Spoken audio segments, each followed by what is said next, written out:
சங்கீதம் 12.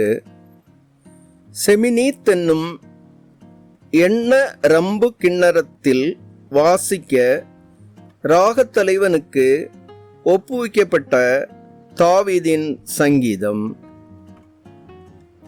இரட்சியும் கர்த்தாவே, பக்தியுள்ளவன் அற்றுப்போகிறான். உண்மையுள்ளவர்கள் மனுபுத்திரரில் குறைந்திருக்கிறார்கள். அவரவர் தங்கள் தோழரோடே பொய் பேசுகிறார்கள். இச்சக உதடுகளால் இருமனதாய் பேசுகிறார்கள்.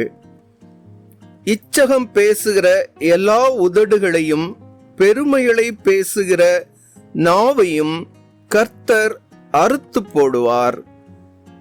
அவர்கள், எங்கள் நாவுகளால் மேற்கொள்ளுவோம், எங்கள் உதடுகள் எங்களுடையது, யார் எங்களுக்கு ஆண்டவன் என்று சொல்லுகிறார்கள்.